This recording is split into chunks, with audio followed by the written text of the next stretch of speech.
Oi, gente. Pois é, essa pesquisa está deixando a extrema-direita muito preocupada.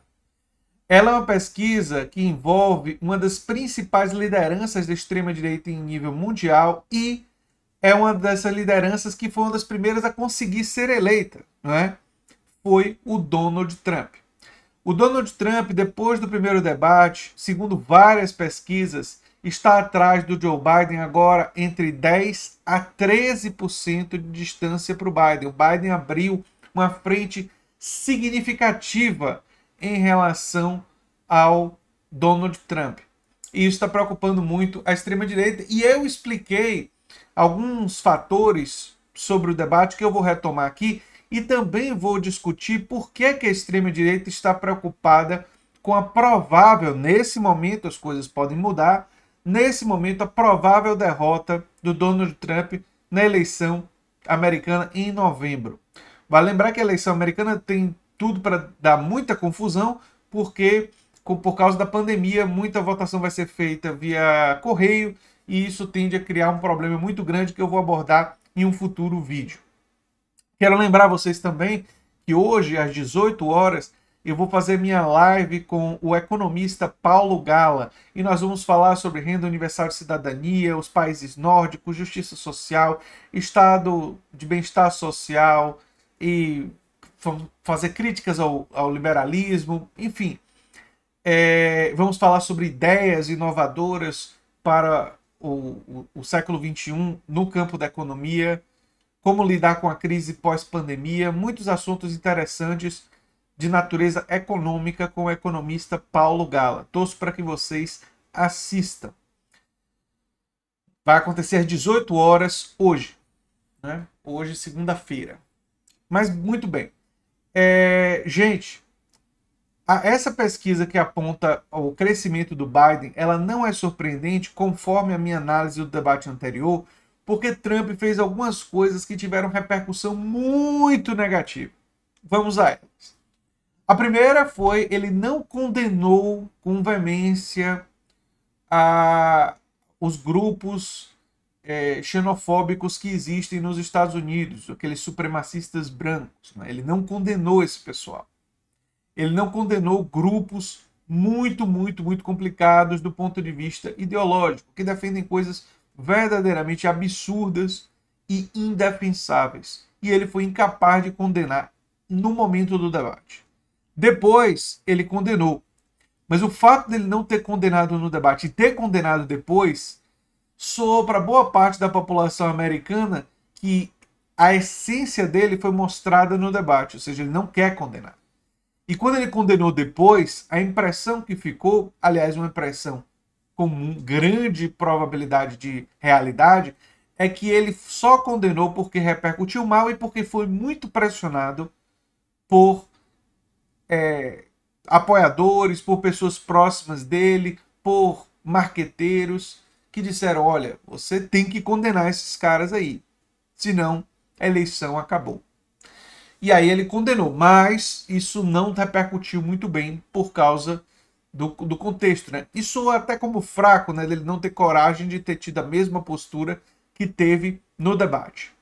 O outro elemento tem a ver com a pandemia. E eu disse para vocês, na minha análise do debate, tá lá no vídeo, que a pancada mais forte que o Biden deu no Trump envolvia o coronavírus, envolvia a pandemia, porque ele bateu no fato de que Trump sabia da seriedade e minimizou.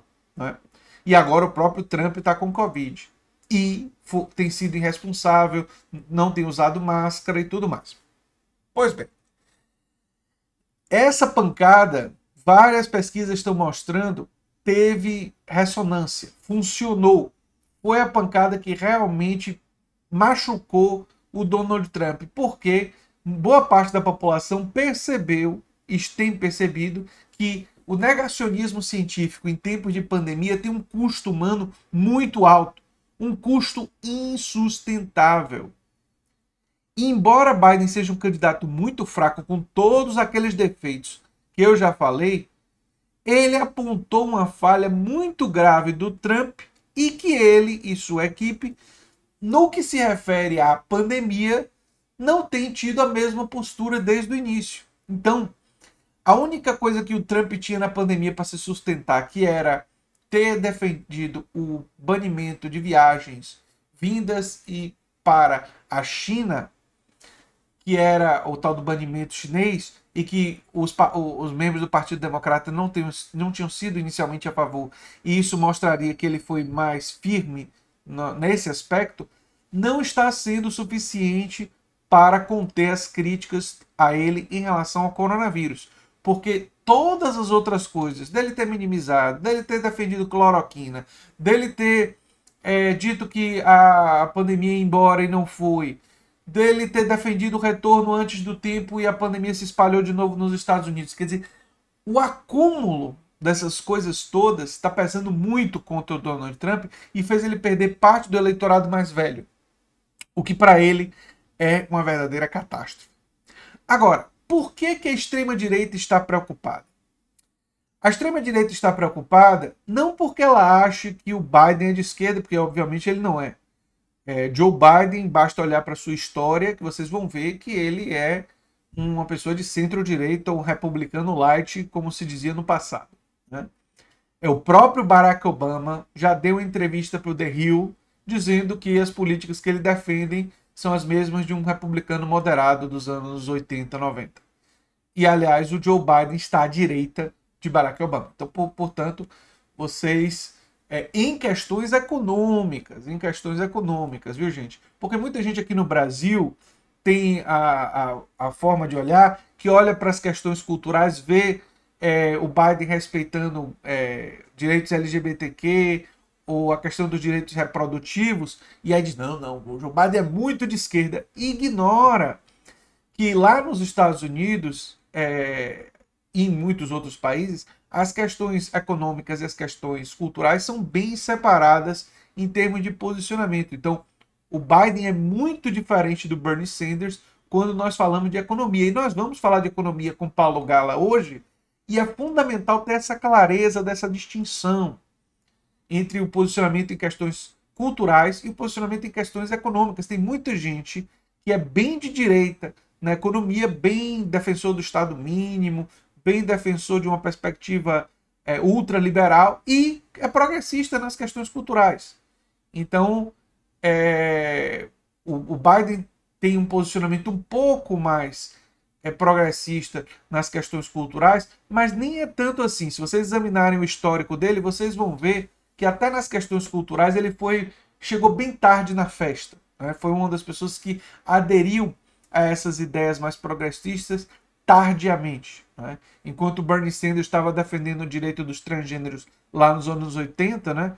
Ele demorou muito mais para absorver essas ideias. Mas na economia ele não é um cara de esquerda.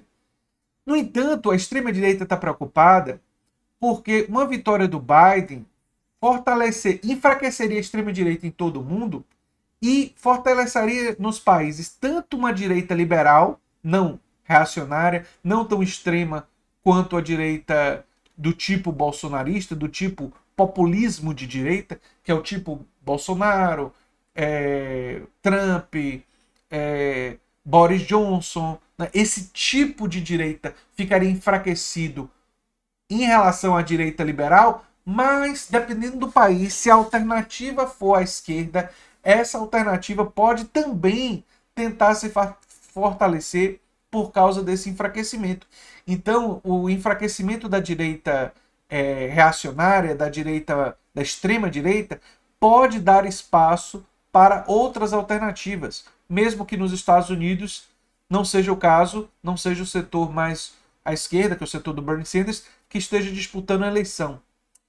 Então, isso preocupa, você vê sinais de preocupação em vários lugares do mundo, porque a primeira grande vitória dessa extrema-direita aconteceu justamente dentro dos Estados Unidos. E parece que lá vai acontecer também a primeira grande derrota dessa extrema-direita. Pelo menos é o que está parecendo nesse momento. Claro que as coisas podem mudar. Então, essas são coisas muito importantes de serem observadas. Não é?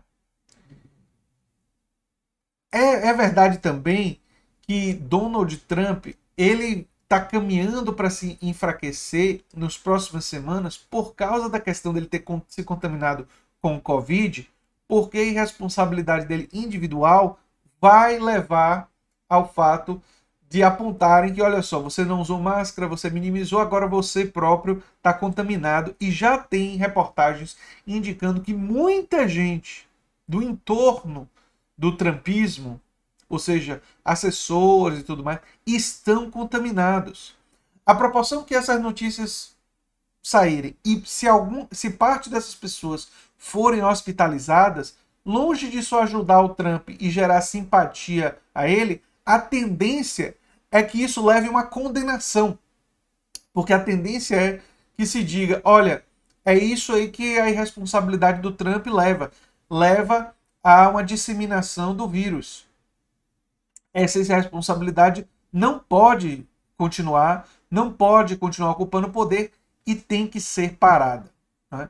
Esse com certeza vai ser o discurso do Partido Democrata, vai ser um discurso na mídia corporativa que, com exceção da Fox News, majoritariamente hoje apoia o Partido Democrata e apoia o Partido Democrata justamente porque o candidato é o Joe Biden, um candidato que vai representar os interesses de Wall Street, é um candidato que vai indicar o Larry Summers, que é um cara do Wall Street, para ocupar vários postos importantes do mercado financeiro, não é? E permite a eles rejeitar o trumpismo e seu negacionismo científico e suas outras dimensões absolutamente condenáveis. Tem gente aqui nos comentários, ainda de vez em quando, que demonstra um pouco do pensamento binário, que quando eu critico o Biden, não gosta ou acha que isso seria, de alguma forma, um elogio a Trump. Trump é um ser humano repugnante. Aliás, em parte o Biden também é. Mas Trump representa toda uma ideologia que é o oposto do que eu defendo. Né? O Biden lutou ao longo de sua vida predominantemente contra as ideias que eu defendo, inclusive no Senado. Só que o Biden é um cara que tem alguns elementos da plataforma mais para o centro não está tão na extrema direita, e por isso ele tem esses elementos que a gente poderia teoricamente negociar. É verdade também que eu acho que ter uma grande expectativa em relação à pressão da esquerda, modificar o posicionamento do Biden em relação a questões centrais, eu acho uma esperança falsa. Não acho que vale a pena ter essa esperança. E em questões de guerra, em questão de conflito armado, existe uma chance do Biden ser até pior, viu? Vou avisando vocês com antecedência, é que ele quis aumentar o conflito com a Coreia do Norte, com a Rússia. Então, existe uma chance aí do Biden até ser mais belicoso do que o Trump foi. Tomara que não, mas essa chance existe. Porém, é importante notar que, se a derrota do Trump se confirmar, isso pode começar a gerar um efeito de perda de relevância da extrema-direita no mundo.